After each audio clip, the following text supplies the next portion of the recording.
చెప్పింది. ఓకే. డబ్బులు అడిగారు. అవును కరెక్ట్. డబ్బులు ఇచ్చి నేను చేయని చెప్పిన. ఫ్రీగా చేస్తాను. ఫ్రీగా డబ్బులు తీసుకొని చేస్తాను. సరే సరే ఓకే.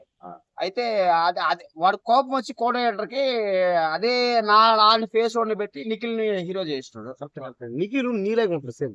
అటు ఇటుగా నాలాగే ఉంటాడు. కరెక్ట్. అదే నేను హైట్‌గా ఉంటా, వాడు పొట్టిగా ఉంటాడు. అవును. నాకు సగం ఉంటాడు. కరెక్ట్. వాడు కాదు ఇప్పుడు హీరో కాబట్టి హీరో కాదు. రైట్. హీరో అయిపోయాడు కదా, ఏం చేద్దాం ఇంకా.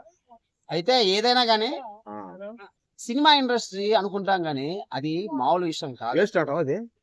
నేను చెప్పేది ఏనంటారా బాబు, కానీ సినిమా ఇండస్ట్రీ చూసే అంత ఈజీగా ఉండదు. దాంట్లో కష్టాలు, నష్టాలు, ఇష్టాలు, ప్రేమలు, ఆప్యాయతలు, అనురాగాలు, అబ్బా సూపర్. అభిమానాలు, ఇది ఏందో నాది నోట్ ఉంది. అవమానాలు. సరే కానీ అవమానాలు కూడా ఉంటాయి. ఉంటాయి. అవమానాల్లో కూడా బాధపడిన ఇప్పుడు కమల్ హాసన్ ఎంత కష్టపడితే అంత హైట్కి వచ్చాడు. హైట్ అమ్మాయిలు అదే హైప్ కి వచ్చాడు. హైప్ హైట్ అండ్ హైట్ తక్కువేలే గానీ హైప్ కి వచ్చాడు. హైప్. అదే సినిమా ఉంది కదా, ఇట్లా మోకాల కింద వేసుకుని నిన్ను తలచి మై మరిచా చిత్రమే. మై మరచా చిత్రమే, అది చిత్రమే. ఇంకా అక్కడ రాదంట. అయితే కమల్ హాసన్ సినిమాలో నాకు ఇది దశావతార సినిమా బాగుంటుంది. అది పొడుగ్గా ఉంటాడు చూడు. నువ్వు చెప్పుకో ఇంకా.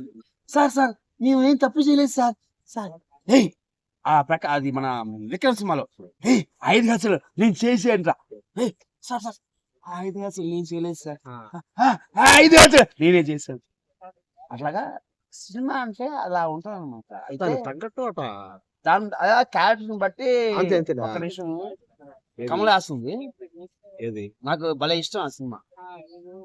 ఏది ఆ సినిమా ఉంది కదా, స్వయంవరం చిరంజీవి గారిది. అదే స్వాతి ముత్యంలో కృషి చిరంజీవి. స్వయం కృషి. శ్రీదేవి స్వాతి ముత్యంలో ఒక పాట ఉంది. ఆ పాట ఏం పాట? సువ్వి సువ్వి సువి సువి సువ్వాలమ్మ వంగాల